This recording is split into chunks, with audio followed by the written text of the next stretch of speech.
This looks a little bit different. Slightly new layout, some new changes in the whole lighting photography department, so things are a little bit weird. I promise I'm working on figuring out the kinks, so sorry, bear with me. I talk about Terminators a lot. It feels like every video I do is either talking about Terminators, kit bashing Terminators, or at least features Terminators in some way. And that makes sense, right? They're pretty cool. I've done rearmed Terminators, re-heresied Terminators, even Terminators that have rules but no dedicated models. But there's one thing I haven't done yet, and that is spiky Terminators. So now that I'm starting a Chaos Space Marines army, it feels like it's probably time to rectify that. So welcome back to GoneHollowMinis. My name is Colt, and for our first kit bash back after the hiatus, we are going to cataphractify some Chaos Terminators.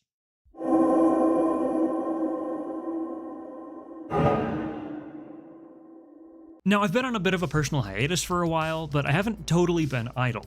In fact, I've been using this time to catch up on a lot of painting that I haven't had time to do in a bit. And in fact, I've nailed down a few recipes for a couple of my armies that I didn't quite have nailed down yet. One of those armies, as I'm sure you can guess, was my Chaos Space Marines army. If you've been following the channel, you probably know the story behind these guys. I'm a huge fan of the Sons of Horus and their real-world inspiration. So I decided to make my warband a splinter of the original 16th Legion that didn't get swallowed or destroyed by Abaddon. Over time though, as I've worked on more and more models in this army, it's honestly kind of taken a life of its own. The Sons of Horus inspiration is still definitely there, just look at the warband symbol, but I've found myself leaning heavier into the original barbarian, Dacian, tribal aesthetic, more than how it's just represented on the Sons of Horus themselves, I mean. Nowhere is this exemplified better, I think, than in my kit bash Chosen. Still working on getting these guys painted, but you can see where I'm going.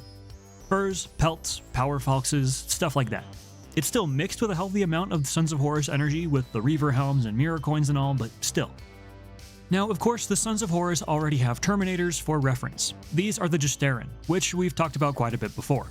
Cataphracti armor is best armor after all, and these guys really showcase a lot of what makes the Sons of Horus unique. So we'll definitely be taking some inspiration, but I don't think I want to try to just recreate them one for one. That just seems like a wasted opportunity, no? So let's go ahead and get started. In all honesty, this video is almost kind of a follow-up to that Deathwing Cataphracti video I did a while ago. That video was done using the actual Horus Heresy Cataphracti kit, the old one at least. Since then, that kit has gone out of production, and it was already kind of expensive then, and is going to be even harder to find now. So I think we need to make some substitutions. So Colts 3D to the rescue. Sure, this was an option last time too, but hey, sometimes you just gotta mutilate parts of an $80 plastic kit. It is what it is. Anyway, I found some files by Coffee Sipper that had one specific Holy Grail, a separate gorget piece. This part is available for free in one of their free sample packs, but please consider checking out some of their other paid STLs and purchasing a couple to show some support. With the current state of the hobby, I think it's more important now than ever that we show support to the artists that we appreciate. The actual artists, not abominable intelligence. I may be painting Chaos Terminators here, but that is a level of heresy I would never stoop to. Anywho, I also decided to print the arms this time. I found these that I really liked, since the Turias are a little raggedy, and the Vambraces have some Chaos trim.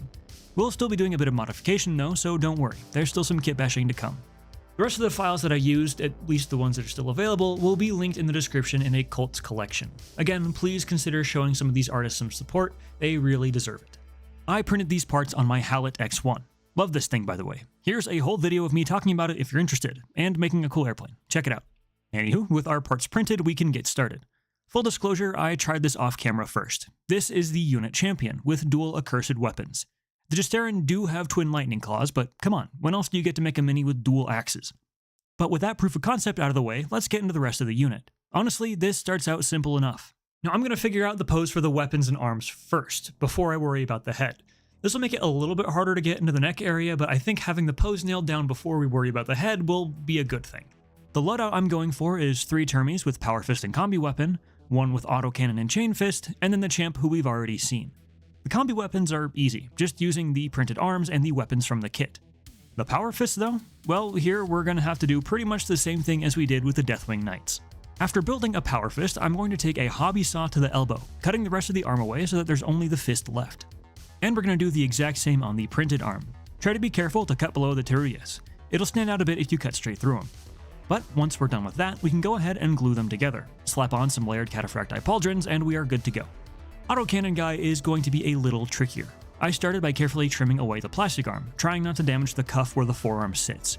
The trickier part was cutting a matching curvature onto the brittle resin arm.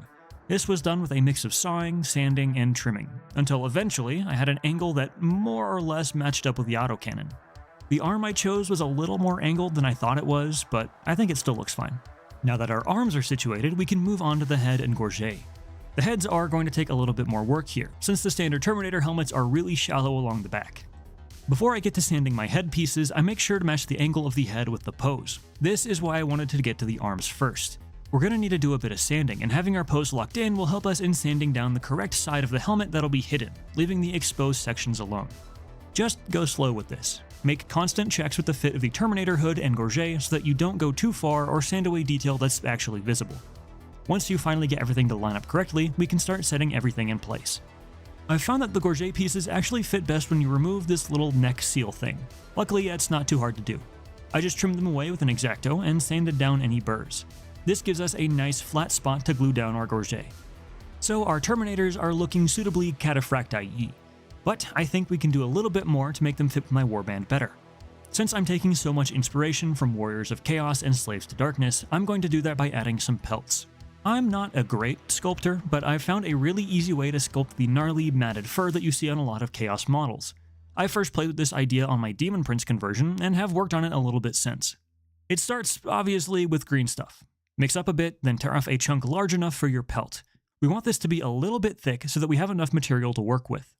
Taking it to my model, I press the blob down, stretching it out until it more or less resembles a pelt, or at least part of a pelt. Depending on the shape, I might also sculpt a ridge along the middle, so that I'll have some larger clumps along what used to be the animal's spine. Once that's shaped and adhered, all I do is go in with this comically small pair of scissors, digging just the tips into the green stuff and snipping. This makes little triangles that will eventually become our matted fur clumps. Repeat this all over the pelt, changing the angle here and there for a more natural look. Once my green stuff is textured, I use a simple needle tool to push and pull my tufts into more natural positions, being careful to keep that spiky, wet dog look. Once I've got a texture I like, I also add a horn or spike or two into the pelt itself. This is to make it look like the skin is kind of impaled onto the armor, so that we don't have magically floating pelts. You can get these spikes from like any Chaos kit, but I got these from either the spare Terminator heads or from the classic Citadel Skulls kit. And honestly, that just about does it for this Kitbash. Short video this week, I know. But as you've probably noticed, I've been on a bit of a hiatus lately, so it may be good to ease myself back into the kit bashing. That said though, I am really happy with how these guys turned out. The cataphracti shoulders and added neck armor really make them feel like brick shithouses, which is, I think, the best aesthetic for Terminators. They should look like they can take a punch. And as a little bonus, I did also kitbash this Terminator Sorcerer together. The base is a spare Leviathan Librarian that I had laying around, and honestly, I kinda wish I had gotten footage of putting him together. It's pretty much the same process, but I think he turned out really, really well. A bit more dynamic than the standard old sculpt. But I am definitely excited to get these guys painted up. As mentioned, I think I'm close to nailing down my Chaos Sons of Horus recipe, so expect another video sometime soon that gets into the nitty-gritty of how I paint my Blades of Lupercalia.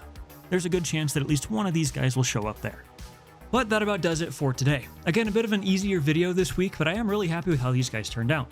Gameplay-wise, Chaos Terminators don't seem to be the most exciting things in the world, but the Sorcerer at least has a fun armor-piercing ability, and he looks cool, so that's good enough for me. Rules aside though, I hope you enjoyed this video, or at least that it gave you some ideas for your own Terminators, Chaos or otherwise. If it did, and you decide to share pictures of those anywhere, please make sure to tag me. I would love to see them. Thank you all so much for watching. If you did enjoy, feel free to drop a like or a comment to let me know what you think. Subscribe and turn on notifications to never miss an episode, and until we meet again, friends, be safe, be kind, and don't you dare go hollow.